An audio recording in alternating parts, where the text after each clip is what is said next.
Good afternoon and welcome to the National Press Club. My name is Jerry Zaremski and I'm Washington Bureau Chief for the Buffalo News and President of the National Press Club. I'd like to welcome club members and their guests in the audience today, as well as those watching on C-SPAN. We're looking forward to today's speech, and afterwards I will ask as many questions as time permits. Please hold your applause during the speech so we have as much time for questions as possible. For our broadcast audience, I'd like to explain that if you hear applause, it may be from the guests and members of the general public and not necessarily from the working press. I'd now like to introduce our head table guests and ask them to stand briefly while their names are called. From your right, Melissa Charbonneau of CBN News and Vice Chair of the National Press Club Speakers Committee. Don North, Director of North Star Productions. Rick Dunham, White House Correspondent for Business Week, a former National Press Club President and President of the Eric Friedheim National Journalism Library here at the club. Tom Vandenbroek, Pentagon Correspondent for USA Today.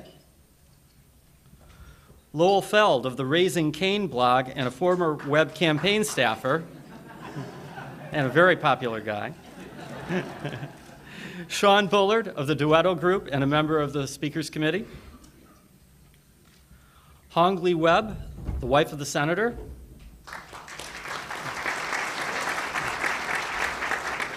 Skipping over the podium, Angela Greiling-Keene of Bloomberg News and the chair of the National Press Club Speakers Committee.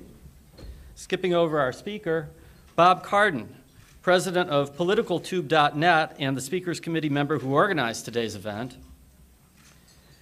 Catherine M. Skiba, Washington correspondent for the Milwaukee Journal-Sentinel. Melinda Henneberger, reporter for Huffington Post.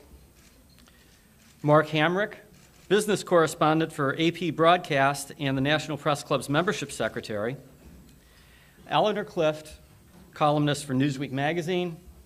And John Fales, also known as Sergeant Shaft, member of the Speakers Committee and a writer for the Washington Times.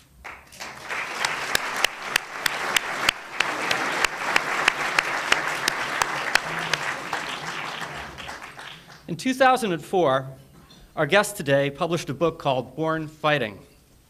And while it wasn't an autobiography, its title seemed to fit his life story. Jim Webb has been fighting, and usually winning, for his entire life. At the Naval Academy, he was a boxer. Serving as a Marine in Vietnam, he won the Navy Cross, the Silver Star, 2 Bronze Stars, and 2 Purple Hearts.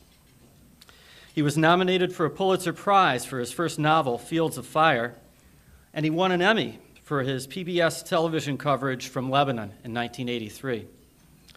And last year, using Born Fighting as a campaign slogan, Webb won his most famous fight of all. He defeated Virginia Senator George Allen in a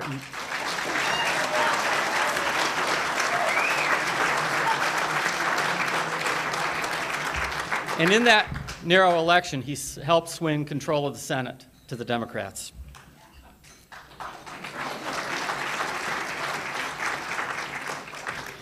Senator Webb is now a member in good standing of the world's greatest deliberative body, but there are no signs that he has lost his fighting spirit. Day after day, he fights the escalation of the war in Iraq, a war he's opposed since long before the first bullet flew. And in the process, this Vietnam War hero has become a hero again to the people who want the troops out now. In fact, after Webb exchanged words with President Bush over the Iraq War during a visit to the White House, one liberal blogger called Webb part of, and I'll quote, that select group of Democratic vertebrates who speak from the heart.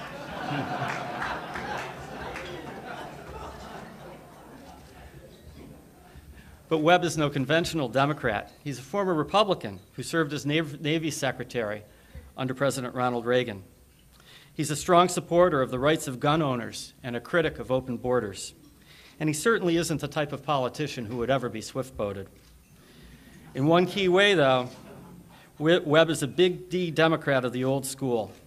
He's an economic populist whose passionate opposition to the war is paralleled by a passion for the rights of the common man. That parallel led the Democratic Party to choose Webb to deliver its response to President Bush's State of the Union address. Citing President Eisenhower's efforts to end the Korean War and President Theodore Roosevelt's efforts to bridge America's economic divide, Webb challenged Bush to follow in their footsteps. If he does, we will join him, the freshman senator said. If he does not, we will be showing him the way.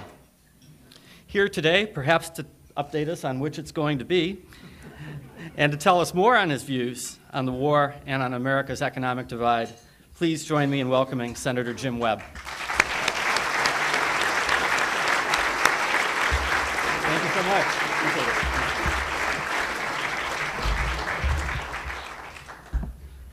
Thank you very, very much, Jeremy, and also I'd like to thank Bob Cardin for all the work that he did coordinating with our staff in preparing for today. And I'd also like to say a special hello to John Fales at the end of the table here, longtime friend of mine who served our country with great esteem and dignity as a Marine in Vietnam.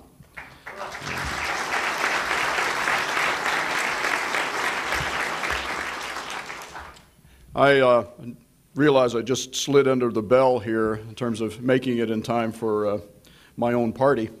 But we are now in my first round of what they call the vote-a-rama in the Senate. Every year when the Budget Committee comes up, there's a whole string of votes that ties the Senate up for several days. And we finished at 20-1, and I think we start again at 3. So I'm thankful that I have the break here to be able to come over and be with you. It is a great honor for me to join you here at the National Press Club.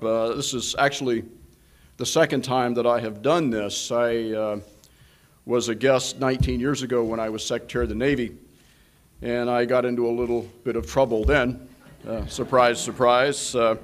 I had decided to talk about the future of our foreign policy and the force structure issues of all the military services, which a few people in the White House and the State Department and 1 or 2 in the Pentagon sort of thought was above my pay grade as someone who was responsible for the Navy and Marine Corps. And so I did hear about it when I got back. And as Jeremy intimated, it's been a couple months since I've been in trouble, and I'll try to stay out of trouble today as I give this speech. I have been very fortunate to have had a varied career. And I'd like to start by saying that of all the professional experiences that I have had that shaped my approach to life and to government, 2 stand out. The first is having commanded infantry Marines in combat. Nothing else I've ever done can match the sobering sense of responsibility that comes from making daily decisions that directly affect the lives of others, including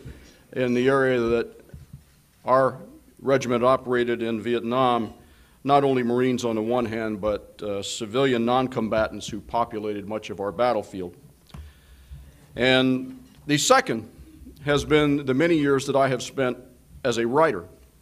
There's another type of accountability when one writes, as many people in this room fully understand. It's the accountability of having to marshal facts, to make judgments, and then to put one's name behind the words that go onto the written page. Writing is a tough business. It requires a self-discipline that brings to mind my many years that I spent as a boxer. The regimen is solitary, and only you know how hard you're really pushing yourself. And then there comes a personal accountability for your product, which you have to be judged for the rest of your life.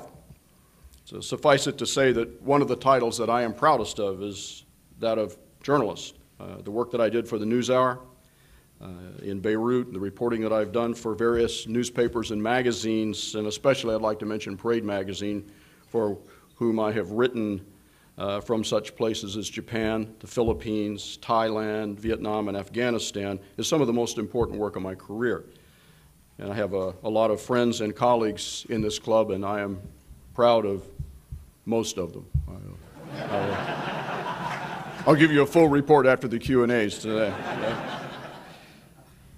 In the last few weeks, Americans have been reminded of the extraordinary importance of a free press to a democratic government. The reporting that Dana Priest and Ann Hull did on the outpatient situation at Walter Reed has made this government more accountable. In the process, I think we're going to help ensure that our nation's veterans, wounded and otherwise, are going to receive better care.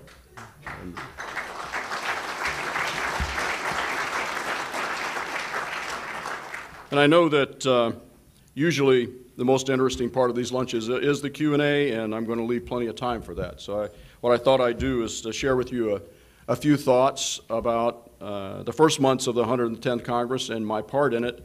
And actually, to do that, where I'd like to start is not with the actions of the Senate, but with the beginning of my campaign last year. A year ago today, I had literally no money. I had no political base whatsoever in either party. My opponent had just received the highest number of votes in a presidential poll taken during the Conservative Political Action Conference here in D.C. I was 33 points behind in the polls. My political credentials were viewed with unease by both sides, quite frankly. On the one hand, I'd spent 4 years as a Republican committee counsel in the Congress and another 4 years in the Reagan administration, which did not exactly warm the hearts of many Democrats, particularly those who vote in primaries. And on the other, I'd helped the United Mine Workers during the historic strike in 1989 against Pittston Coal Company. And I had been an early and vocal critic of this administration and of the policies of the Iraq War, which did not endear me to the hearts of many Republicans.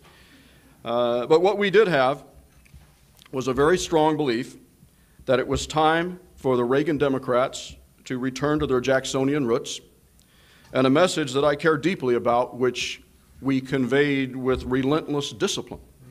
It is a message that I believe should be a continuing part of the national debate, and in fact should become the core message of a revitalized Democratic Party. I've said many times that this nation is going through a sea change in terms of party politics, and that the old labels simply don't work anymore. The political cards are being reshuffled all across this country. Good, well-meaning people have watched their government flub things up from Iraq through Hurricane Katrina and its aftermath.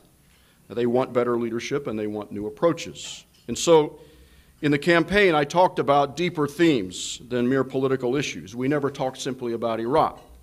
Instead, we spoke repeatedly and in depth about the need to reorient our nation's national security posture in a way that would allow us not only to withdraw our forces from Iraq, but also to restore a measure of stability in that historically volatile region, and to increase our ability to fight the war against international terrorism, and to more properly address the wide range of strategic and foreign policy issues that have been dangerously overlooked over the past 5 to 6 years.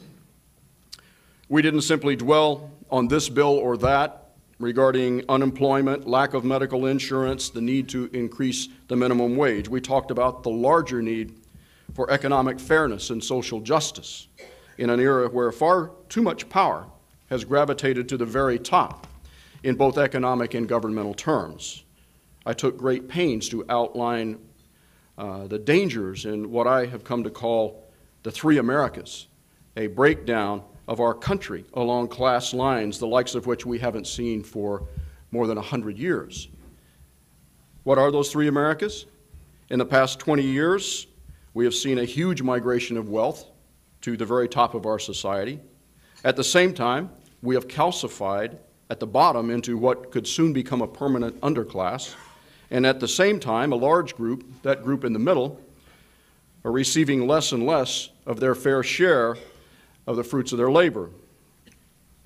And finally, in the wake of such seriously under-examined issues as the NSA wiretapping scandal, the failure of leadership during and after Hurricane Katrina, and the billions of dollars that we have wasted in reconstructing Iraq, we talked about the need to restore simple accountability in our government, to make sure that the federal system works in the way that our forefathers conceived it, and to ensure also that our people were getting real value for the investment they were making and the taxes they were being asked to pay.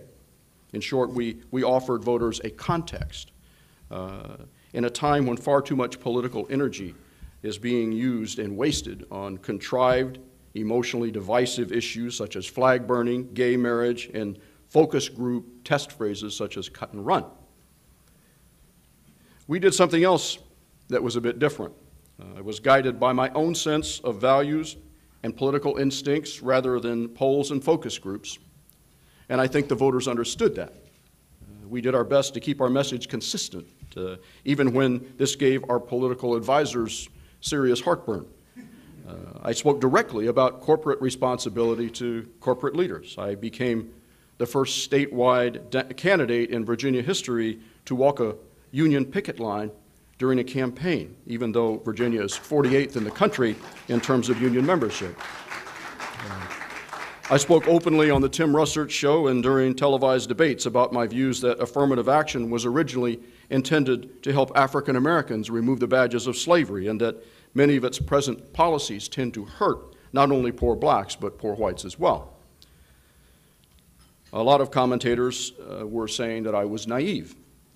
Others were saying that I was a one-issue candidate. In fact, I have to say, about 2 weeks ago, a prominent Republican in Virginia was at an event in Tyson's Corner and mentioned to a reporter that I was a one-issue candidate, still a one-issue politician, and I was asked about that, and I said, well, I probably do spend a little bit too much time on economic fairness, but I don't simply dwell on that issue. Others were saying that my opponent made such serious errors that he was responsible for his own defeat. Allow me to respond first that one-issue candidates do not defeat strong incumbents, and I think the experience in Connecticut demonstrates that. And second, while it might have been risky, I do not consider it naive to have recognized that our voters have become disgusted with the cynicism of modern-day politics. We gambled on the likelihood that people in this country truly desire a clear and unambiguous approach to governing and to leadership, and we won. And I'm committed to doing my best to bring about that reality. I've had a very busy 2.5 months since taking office, particularly given my assignments on both the Foreign Relations Committee and the Armed Services Committee, which have in tandem held exhaustive hearings to examine the way forward in Iraq and in the region writ large. Nearly all the expert testimony concluded that a sustained, meaningful diplomatic engagement was necessary to resolve this crisis. I've been advocating this approach for 3 years, since well before I ever decided to run for the Senate.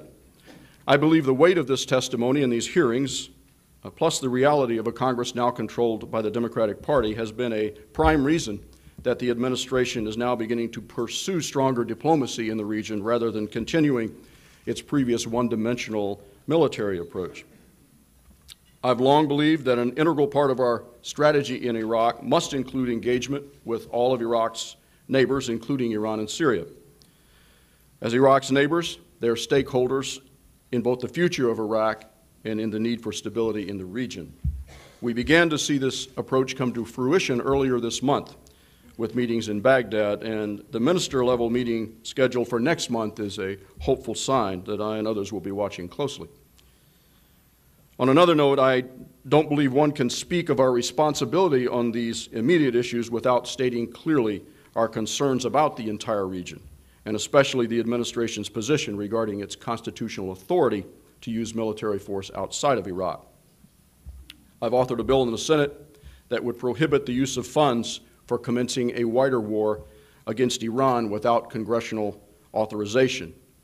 This legislation is carefully drawn, with exceptions that will allow our military to defend itself against attacks based in Iran, including directly preempting these kinds of attacks, and including hot pursuit into Iranian territory if our military is attacked by forces that might withdraw into Iran. It takes no options off the table with respect to our long-held positions regarding Iran's nuclear program or our demand that Iran recognize Israel.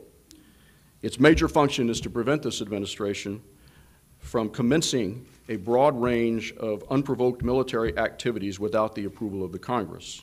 I believe it is important for the good of our federal system that this legislation be approved. We have other tools available. Sanctions are clearly working to isolate Iran's present leadership from the outside world. There was a very strong article in Economist magazine 2 weeks ago that outlined some of the ways in which sanctions are working. I would support even stronger sanctions with the goal of isolating Iran's present leadership, not only from the outside world, but from its own people, many of whom desire a better type of future. And unilateral military activity should only be undertaken as a true last resort. The unfortunate situation in Iraq is clear testimony to the consequences of careless aggression. Properly balanced, robust diplomacy will enable us to bring greater stability to the region, to remove the American military from Iraq, to increase our ability to defeat international terrorism writ large, and finally, to focus on the true strategic challenges that face us around the world. With the Democratic majorities in Congress, we've also seen a renewal of the kind of healthy oversight that is critical to accountability in government, and I may say parenthetically, the kind of oversight that was present when I was a committee counsel in government in the late 70s and the early 80s. Americans are yearning for a government that inspires confidence and achieves results. They deserve oversight and accountability on a wide host of issues, from the exorbitant cost of this war, including billions of dollars worth of no-bid contracts, the evolution of a quasi-military Praetorian Guard filled with 100,000 civilian contractors now in Iraq who are accountable largely to no one, to the arrogance of this administration on such issues as the NSA wiretapping and selective dismissals of U.S. attorneys, and finally to the lamentable inattention given to those who are still waiting along the Gulf Coast for a revitalization in the wake of Hurricane Katrina.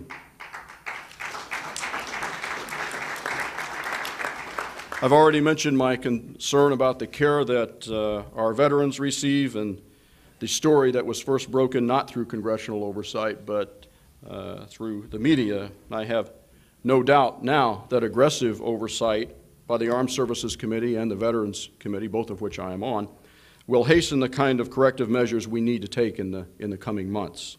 As someone who has spent most of his adult life working with and helping veterans, I'm also hoping that Congress will pass a meaningful GI Bill for those who have served since 9/11.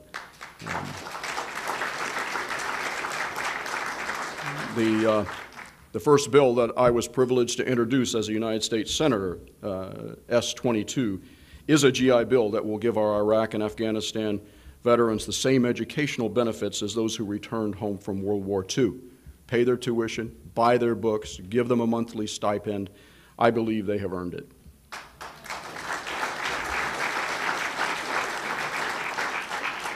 And finally, I'd like to say a word about fundamental fairness, the anxiety that many Americans now feel about their economic future. Last month, I spent 3 days traveling in the far southwestern part of Virginia. It was my first visit back to Southwest Virginia since the campaign. In fact, it was my first trip outside of this area since the Congress had convened. And what struck me during that visit was how the worries of families in these small towns seem actually to have deepened since last fall. We visited with coal miners, defense industry workers, high technology workers, and retirees throughout the region. People in many parts of my state are seeing an economy in which more and more manufacturing jobs are moving overseas, where the purchasing power of families has declined or stayed flat, where heating and electric bills have suddenly skyrocketed, and where more and more of our people lack health insurance. Even in an area like Hampton Roads, which has traditionally been strong, partly because of defense industries, last year saw the decision to close a major Ford truck plant in Norfolk, where thousands of good, high-paying jobs are now headed overseas. These kinds of concerns have caused many Americans to question the basic fairness of our economic system. Many of you are familiar with the warning signs, and I've spoken about them, but I think they're worth repeating. The top 1% now takes in an astounding 16% of our national income, up from 8% in 1980. Corporate profits in this country are at an all-time high as a percentage of our national wealth, while wages and salaries are at an all-time low as a percentage of our national wealth. Today's CEOs in larger corporations make 400 times what the average worker makes. When I graduated from college, they made 20 times what the average worker makes. 47 million Americans lack health insurance in the wealthiest country in the world. Fewer and fewer people own stocks. One statistic that I have seen is that 53% of the stocks in this country are owned by 1% of the people. And almost equally important, there are many leaders in this country who are seemingly indifferent to these trends. Some even maintain that this growth in income inequality is a form of economic Darwinism and that it should not be a major source of governmental concern. I do not believe that. Our nation shows other serious strains. This is something that doesn't fit into political campaigns today, but I have long been concerned about the staggering prison incarceration rate in the United States, which is higher than any nation in the world.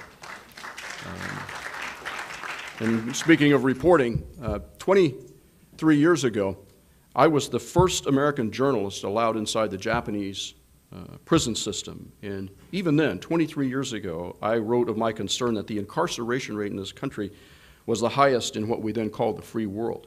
23 years ago, there were nearly 700,000 Americans in prison. Today, our country has more than 2 million people in prison, and more than 7 million under some form of correctional supervision when you consider parole on the one hand and probation on the other. A black male who does not finish high school, by the statistics that I have been shown, has a 60% chance of going to prison. A black male who has finished high school has a 30% chance of going to prison. You know, we need to keep bad people off our streets. We want to break the backs of gangs, and we want to cut down on violent behavior, but there is something else going on when we are locking up such a high percentage of our people, making them marked individuals at an early age, and in many cases eliminating their chances for a productive life as full citizens. This is what I call a trajectory issue.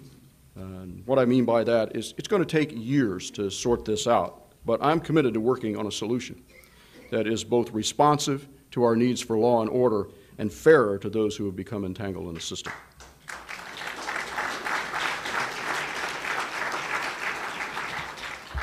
I believe it's a matter of self-interest for all Americans, from the top to the bottom in our economic system, to recognize the dangers of this present course. It's simply not healthy for a democracy such as ours to have such a wide gulf between the rich, the poor, and the vast majority of hard-working, productive people in between.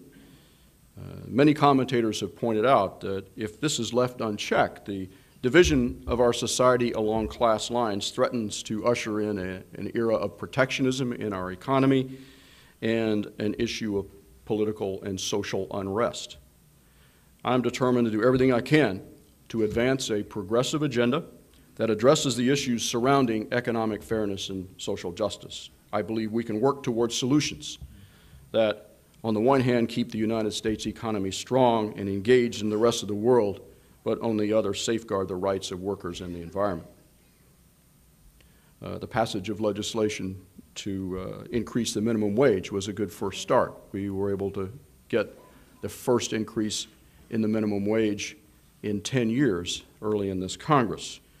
But we clearly will have more opportunities, as for instance during the consideration of tax, trade legislation, budget, which is going on now, and educational reform. Just as a final point, before I take your questions, I would like to say that I firmly believe that we have assembled an absolute world-class staff in my office.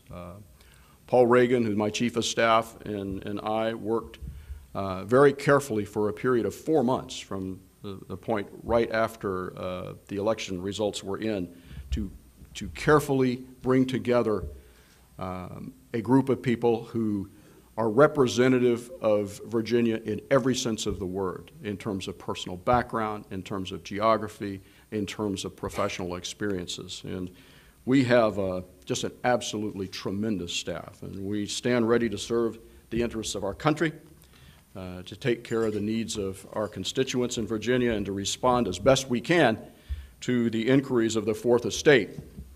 without which, as I well know from having worked on the other side of this podium, we would not be able to function properly as a fair society, as a free society, and in the open air of fair debate.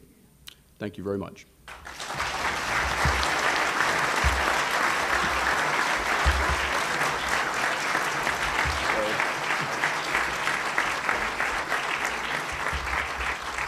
Thank you very much, Senator. We have an awful lot of questions, many of them about Iraq. And we'll start with this one. What is your view of the supplemental spending bill that the House is considering this week and the timeline that it proposes? Jerry just informed me his name is Jerry, not Jeremy, which is not a good way to start off a Q&A when he controls which questions are brought to the floor here. My apologies on that.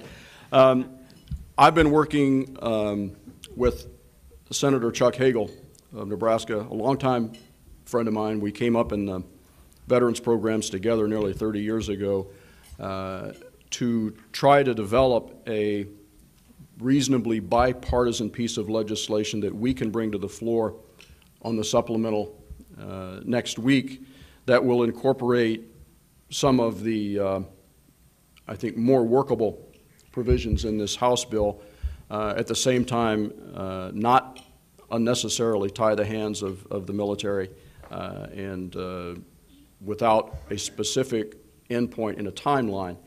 The difficulty that I've always had in a timeline when we lay out a reduction of forces to withdraw from Iraq based on an external schedule is that they're generally unworkable. And the best way to approach removing our troops from Iraq is to get a diplomatic solution that will provide the umbrella under which we can withdraw our troops. And if we do that, the timeline could happen relatively quickly. Without it, we're struggling against the notion that we are moving troops around without the diplomatic participation of the countries in the region. So Senator Hagel and I are trying to put together a kind of bill that will, on the one hand, address the diplomatic side, and on the other, address readiness and deployment cycles and these sorts of things. And since we're still discussing it, I don't think I should go any further in explaining what's in the bill. If Congress is opposed to the war, shouldn't it cut off funding? Would President Bush really leave the troops in a lurch rather than withdraw? The difficulty on cutting off funding, on funding issues for a war that is ongoing, is that it's very hard to target where the money actually would go, and it does create an assumption and a misunderstanding among people that those who are cutting off fundings are undercutting the operations of troops in the field. I just don't think that's a good way to go, as opposed to the situation in Iran on the bill that I've represented, which basically says you will expend no funds to commence a larger war. There's a clean line there. But when all of the funding bills that I have seen have been unworkable in terms of actually how they would play out. For instance, some of them put troop caps. They will say you won't fund more than the number of troops that were in Iraq as of January the 7th. There were a couple of bills like that at the beginning of the Congress. And that does two things. One is it's difficult to figure out exactly which troops you're not going to fund. And the other thing that happens is you actually, instead of getting a bill that will allow the United States to withdraw from Iraq, you've just given the administration the floor. You can say, all right, if the funding level is for 130,000 troops as of January the 1st, then we're saying de facto that it's okay to have 130,000 troops in Iraq. So I think there are better ways to do this. Again, it's to get a diplomatic solution into place and then to press for full withdrawal. I do not believe that we are going to have true stability in Iraq as long as there are American troops in Iraq, period. What do you think would be the worst thing that could happen if we were to pull our troops out of Iraq now? And how would we deal with it? Would we deal with that as a separate issue, or would American forces have to perhaps respond again? Well, I think that's sort of the the red herring that is being thrown into the debate. Through all of these hearings, one of the things that was continually mentioned by the people who support the administration's policies in Iraq is that if we withdraw all our troops, you're going to have the empowerment of Iran, greater instability in the region, greater presence of terrorism, and a decrease in the respect for the United States. And the first thing I can say about that is no one is calling for a precipitous withdrawal. We're talking about an orderly approach. But secondly, those four realities are exactly what people such as myself were warning about if we went into Iraq in the first place, that you're going to empower Iran, we're going to increase terrorism in the region, we're going to destabilize the region, and the United States' prestige around the world would be diminished. And clearly, all four of those things have happened right now. Would the division of Iraq be a viable solution to ending the conflict there? There are people who have, and people with strong foreign policy credentials who have recommended a partition of Iraq. I know Chairman Biden on the Foreign Relations Committee is one of those. I tend to believe that the most important thing that we can do is to get the countries that are tangential to Iraq and other countries that have historic ties in the region and strategic interests in the region to the table diplomatically to cause countries that are tangential to Iraq that are playing under the table right now, such as the Saudis on the Sunni side and the Iranians on the Shia side, to bring them overtly into the diplomatic process so that they can assume an ownership of the solution and then to move forward in that way. And one of the issues that does tend to unite people in Iraq is the fact that the presence of American troops on the streets of Iraq is a destabilizing factor at this point, and we have to work to get our troops off the streets. Has the Iraq War increased or decreased the likelihood of another 9/11?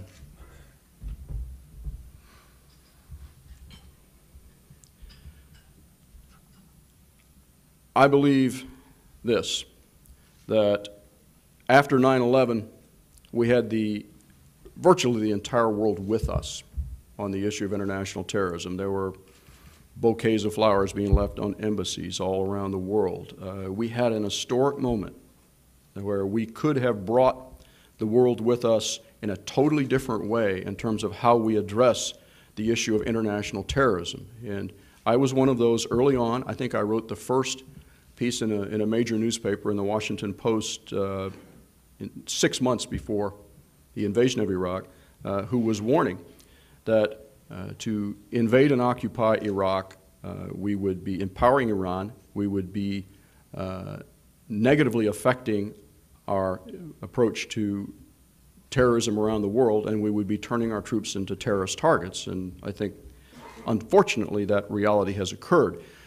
With respect to another 9/11, I think that separately from Iraq, our country got a lot smarter and a lot more focused on defensive issues here in the United States. I think our intelligence, specifically related to attacks on the United States, has probably increased. I'm not on the Intelligence Committee, but looking at the flow of things as an average citizen, I think I could agree with that concept. But in terms of the volatility and the anger around the world toward the United States, that certainly has increased.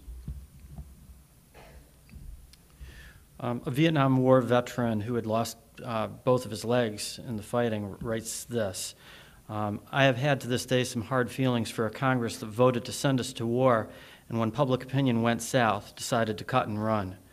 While I acknowledge that you never supported the Iraq War, don't you see a parallel? And if we do abandon Iraq, what will happen? With all due respect to the individual service, and I do respect his service, I don't believe that there are parallels between Vietnam and Iraq. I may be one of the few people in the Congress who still strongly supports the Vietnam War. I believe that the logic for the Vietnam War was sustainable, and I believe the American people, in spite of the way we look back at Vietnam, also agreed that the logic the political logic for Vietnam was sustainable, even though the way that we fought the war was not sustainable. And one of the most striking statistics on that was one I used in my last book, where the Harris Survey in August of 1972, this is 8 years after the Gulf of Tonkin, reported that the American people still agreed by a margin of 74 to 11% that it was important that South Vietnam not fall to the communists. So we had a basic understanding in this country that however badly the strategic operations in Vietnam went, that there was a larger issue in play. With respect to the war in Iraq, there is no consensus. And there were a lot of people with strong national security experience, including the two former commanding generals of CENTCOM, General Zenny and General Hoare, who basically were saying that strategically this was not the way to go. So when you have made a strategic blunder, and I believe that Iraq was one of the most serious strategic blunders our national leadership has ever made, you need to correct your course, because we do have another concern that we need to be addressing as Americans, and that is the concern against international terrorism. And what has happened for the good of the country, for the good of the United States military, what has happened in Iraq that needs to be corrected is that we have tied down a tremendous portion of our operational military in what I called years ago a strategic mousetrap. And for the good of the country, we need to correct that. And I don't think that is in any way abandoning the efforts of our troops. And probably the best example of that are the polls from the troops themselves, which seem hardly ever to make it into this discussion. But a year ago right now, at the end of February, a year ago, 72% of the troops in Iraq, including 70% of the regular Army and 58% of the regular Marine Corps, said that they wanted the United States to be out of Iraq by the end of last year. At the end of last year, the Service Times, which are the most respected reporting entities as it relates to active duty military, did a poll of the active duty military. This is a month after the election. And only 35% of the active duty military supported the Bush administration's policy in Iraq. And 41%, only 41%, believe that Iraq had been a worthwhile invasion to start off with. So I don't see that, that with all due respect for the quality of the performance, which I have a high regard for, I don't see that continuing this course is going to help the well-being of anyone in the military.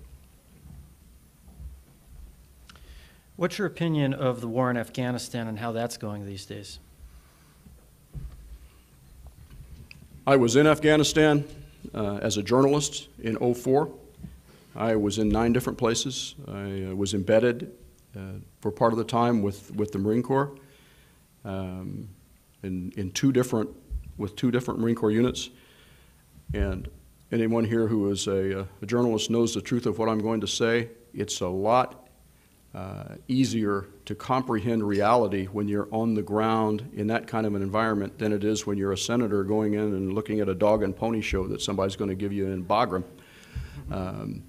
And on the one hand, I think that the way that we handled Afghanistan from the beginning was much smarter than the way we handled Iraq. Part of that, by the way, was part of it was the use of what we would call the multiplication of forces. We actually had Afghani units early on doing most of the fighting. And the second part of that was we configured a diplomatic solution right after the invasion where we did involve all the countries in the region tangential to Afghanistan, including Iran, in a solution that resulted in the Karzai government. The Marine Battalion that I was with in Afghanistan had a short-term mission. They went in for, I think, 3 months. They were on the ground. They were going after the Taliban, and then they were leaving. They were not occupying the country and on the streets of Afghanistan like our troops are doing in Iraq. But the other truth teller in Afghanistan And I sat through a Foreign Relations Committee hearing totally frustrated 3 or 4 weeks ago because I didn't see this truth being addressed, is that I think we need a better accounting in Afghanistan of how much of this resurgence in violence, recent resurgence in violence, is actually Taliban or Al-Qaeda and how much of it is drug-related. You know, Afghanistan's a narco state. And when people go in and say, well, we're going to eradicate the opium and we're going to tell the farmers to grow wheat, I don't think they see the reality that this problem is a global problem. It's not a demand push problem. It's a supply pull problem. They're selling this stuff on the streets of Europe and particularly in the UK.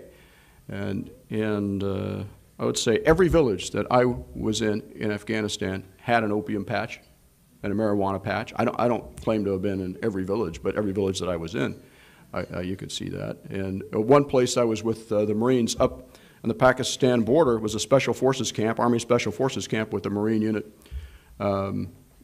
part of its security. This camp was being expanded. Construction was being expanded. The commander of the camp had hired Afghani laborers from across this river who usually work for this, you can put the front on the Lord any way you want to work it, you know, drug lord, warlord, the most powerful person in that area. So inside this perimeter, there were Afghani workers who were being paid $7 a day to do labor. Across the river where the boss lived, as far as the eye could see, were opium fields. Looked like rice fields in Vietnam. And when you start turning the screws, tightening up on drug policy with people that you're dealing with and for whose support you need, then you end up with the situation that we're in Afghanistan. I think we need a truly honest discussion about how much of the violence we're seeing in Afghanistan is a pushback from the drug lords.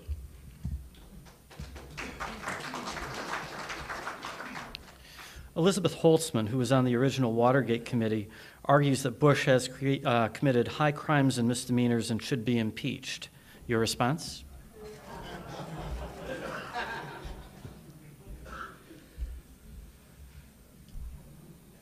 Last time I said something about President Bush, I got in real trouble. Look, I think that there has been a constitutional imbalance since 9/11 in terms of the relationship between the executive branch and the legislative branch. It was very troubling to me. It's something that I spoke about often during the campaign.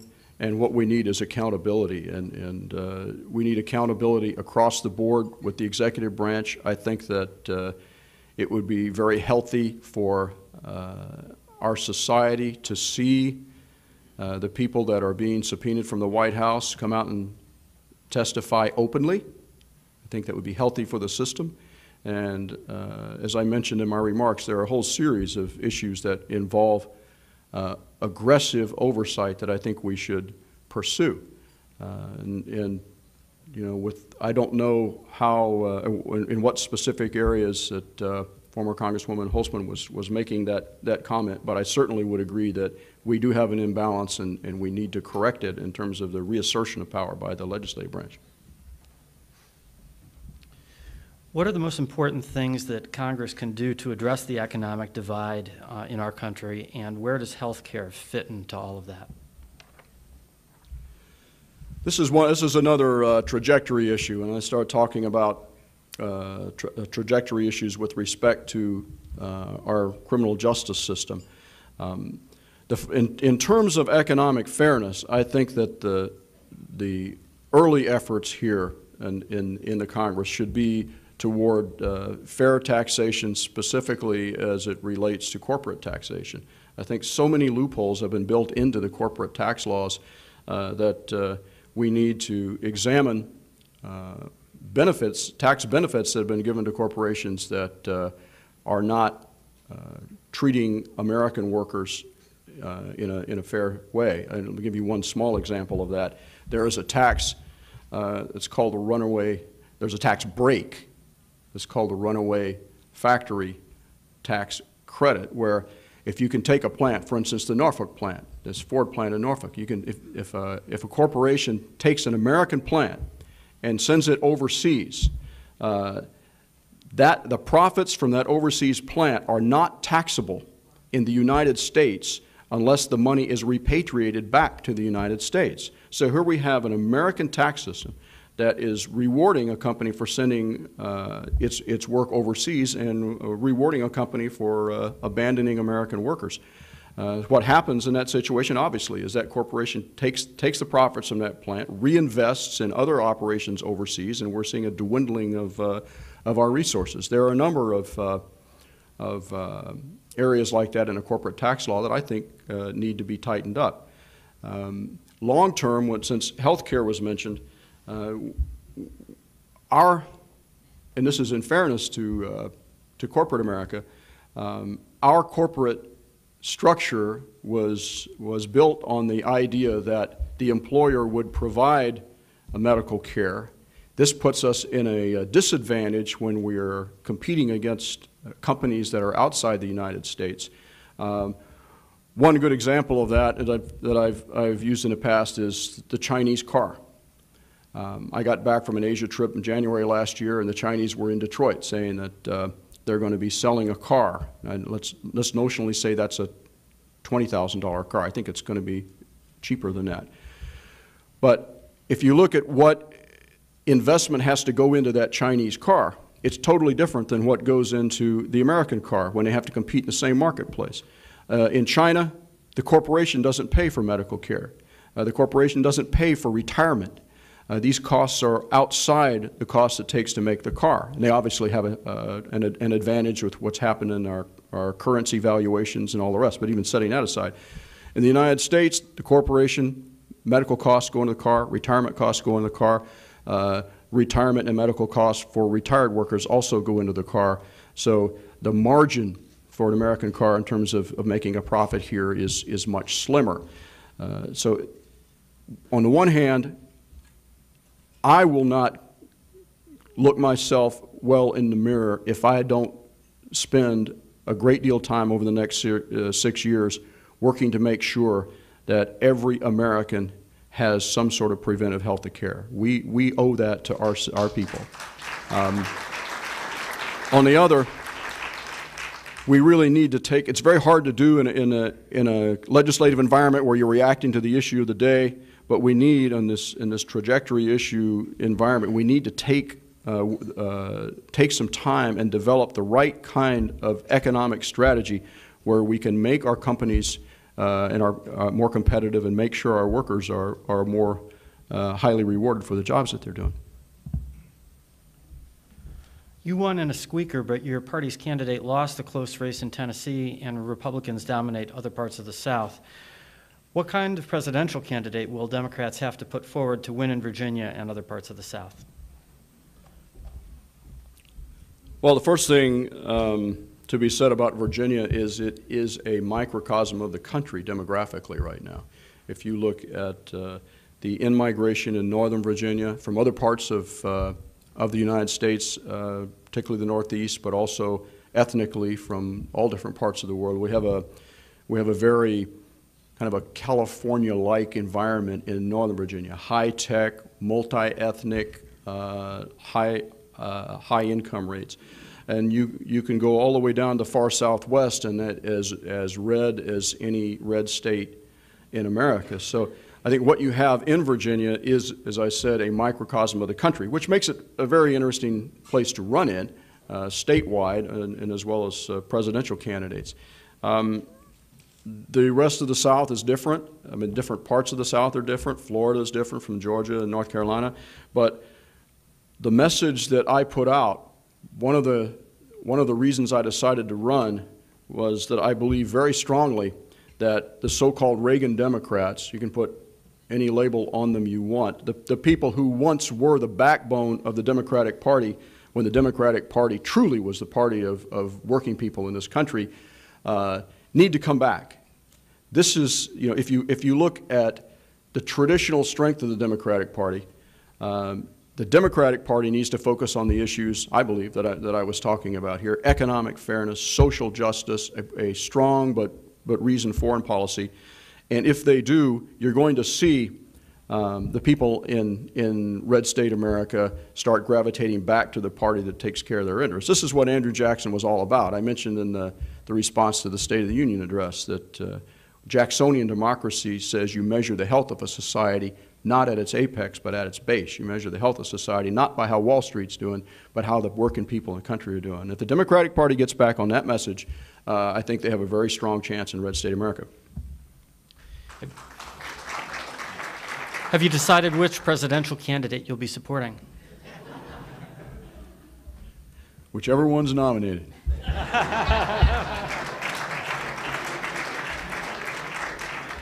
Okay, we're almost out of time, but before asking the last question, I have a couple of other important matters to take care of. First of all, let me remind our members of future speakers. On January 26th, Terrence Jones, the president of the Wolf Trap Foundation for the Performing Arts, will be here along with special guest Mike Love of the Beach Boys. The next day, the 27th, Mark Everson, the IRS commissioner, will be here.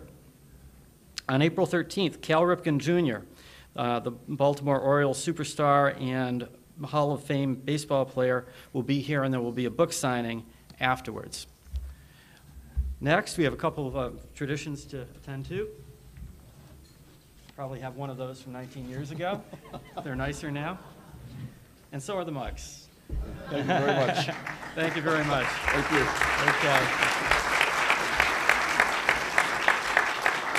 Okay. And our last question is a little bit off point, but I have to ask it.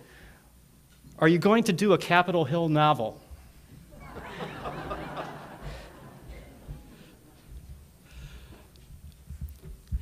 You know, I've got 8 years in government, 4 years working in the Congress and 4 years working in the Pentagon. And one of the things I'm proudest of is I worked for a ranking member on the House Veterans Committee for 4 years, worked with him every day.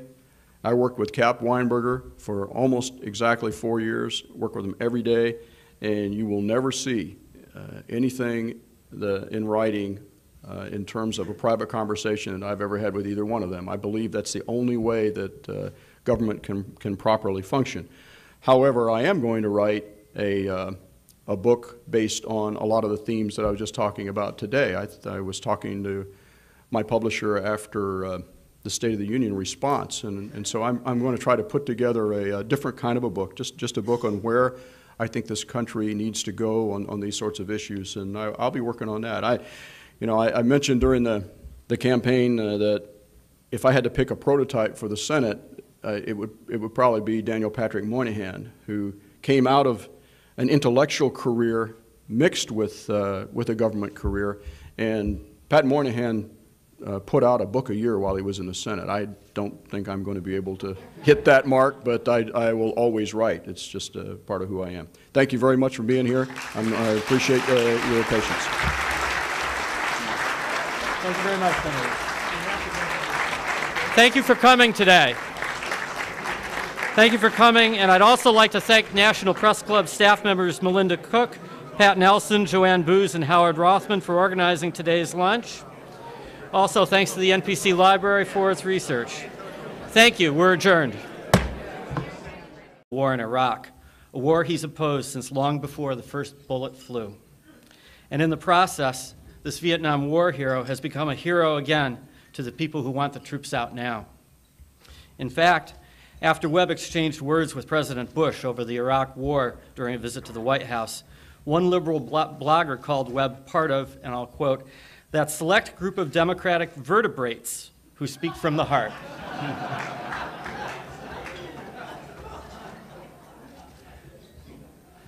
But Webb is no conventional Democrat. He's a former Republican who served as Navy Secretary under President Ronald Reagan.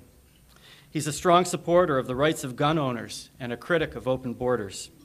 And he certainly isn't the type of politician who would ever be swift-boated. In one key way, though, Webb is a big D Democrat of the old school. He's an economic populist whose passionate opposition to the war is paralleled by a passion for the rights of the common man. That parallel led the Democratic Party to choose Webb to deliver its response to President Bush's State of the Union address. Citing President Eisenhower's efforts to end the Korean War and President Theodore Roosevelt's efforts to bridge America's economic divide, Webb challenged Bush to follow in their footsteps. If he does, we will join him, the freshman senator said. If he does not, we will be showing him the way. Here today, perhaps to update us on which it's going to be, and to tell us more on his views on the war and on America's economic divide, please join me in welcoming Senator Jim Webb. Thank you so much. Appreciate it.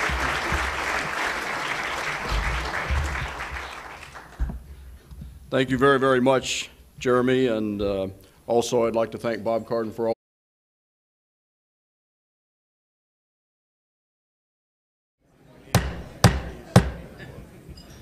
Good afternoon and welcome to the National Press Club. My name is Jerry Zaremski and I'm Washington Bureau Chief for the Buffalo News and President of the National Press Club. I'd like to welcome club members and their guests in the audience today, as well as those watching on C-SPAN.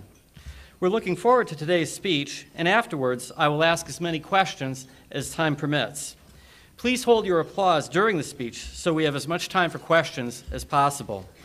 For our broadcast audience, I'd like to explain that if you hear applause, it may be from the guests and members of the general public and not necessarily from the working press.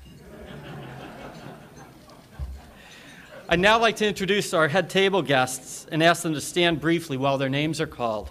From your right, Melissa Charbonneau of CBN News and Vice Chair of the National Press Club Speakers Committee. Don North, Director of North Star Productions. Rick Dunham, White House Correspondent for Business Week, a former National Press Club President and President of the Eric Friedheim National Journalism Library here at the club. Tom Vandenbroek, Pentagon Correspondent for USA Today. Lowell Feld of the Raising Cain blog and a former Webb campaign staffer, and a very popular guy. Sean Bullard of the Duetto Group and a member of the Speakers Committee. Hongli Webb, the wife of the senator.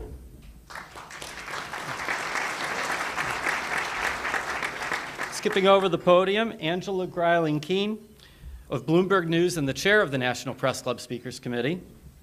Skipping over our speaker, Bob Cardin, president of PoliticalTube.net and the Speakers Committee. All the work that he did coordinating with our staff in preparing for today. And I'd also like to say a special hello to John Fales at the end of the table here, longtime friend of mine who served our country with great esteem and dignity as a Marine in Vietnam.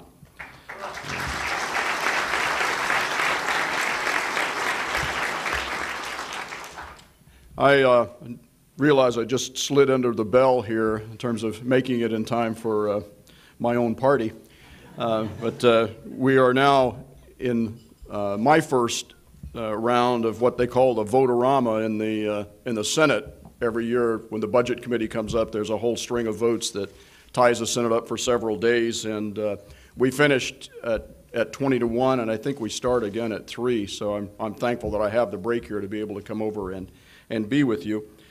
It is a great honor for me to join you here at the National Press Club. This is actually the second time that I have done this. I was a guest 19 years ago when I was Secretary of the Navy, and I got into a little bit of trouble then. Surprise, surprise. I had decided to talk about the future of our foreign policy and the force structure issues of all the military services, which a few people in the White House and the State Department and one or two in the Pentagon sort of thought was above my pay grade as someone who was responsible for the Navy and Marine Corps. And so I did hear about it when I got back. And as Jeremy intimated, it's been a couple months since I've been in trouble, and I'll try to stay out of trouble today as I give this speech. I have been very fortunate to have had a varied career, and I'd like to start by saying that of all the professional experiences that I have... Committee member who organized today's event, Catherine M. Skiba, Washington correspondent for the Milwaukee Journal-Sentinel. Melinda Henneberger, reporter for Huffington Post. Mark Hamrick, business correspondent for AP Broadcast and the National Press Club's membership secretary. Eleanor Clift, columnist for Newsweek magazine. And John Fales, also known as Sergeant Shaft, member of the Speakers Committee and a writer for the Washington Times.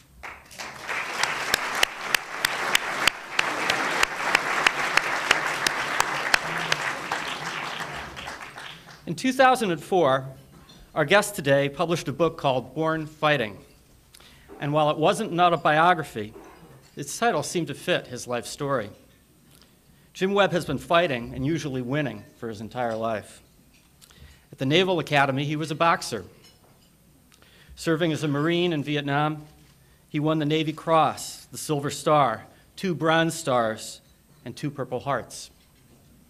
He was nominated for a Pulitzer Prize for his first novel, Fields of Fire, and he won an Emmy for his PBS television coverage from Lebanon in 1983. And last year, using Born Fighting as a campaign slogan, Webb won his most famous fight of all. He defeated Virginia Senator George Allen in a Norton.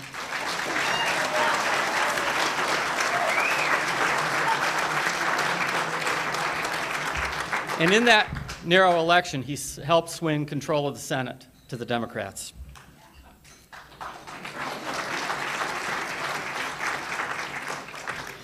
Senator Webb is now a member in good standing of the world's greatest deliberative body, but there are no signs that he has lost his fighting spirit. Day after day, he fights the escalation of the had that shaped my approach to life and to government to stand out. The first is having commanded infantry Marines in combat. Nothing else I've ever done can match the sobering sense of responsibility that comes from making daily decisions that directly affect the lives of others, including in the area that our regiment operated in Vietnam, not only Marines on the one hand, but civilian non-combatants who populated much of our battlefield. And the second has been the many years that I have spent as a writer. There's another type of accountability when one writes, as many people in this room fully understand. It's the accountability of having to marshal facts, to make judgments, and then to put one's name behind the words that go onto the written page. Writing is a tough business. It requires a self-discipline that brings to mind my many years that I spent as a boxer. The regimen is solitary, and only you know how hard you're really pushing yourself. And then there comes a personal accountability for your product, which you have to be judged for the rest of your life. So suffice it to say that one of the titles that I am proudest of is that of journalist. The work that I did for the NewsHour in Beirut, the reporting that I've done for various newspapers and magazines, and especially I'd like to mention Parade Magazine, for whom I have written from such places as Japan, the Philippines, Thailand, Vietnam, and Afghanistan, is some of the most important work of my career. And I have a lot of friends and colleagues in this club, and I am proud of most of them. I'll give you a full report after the Q&As today. In the last few weeks, Americans have been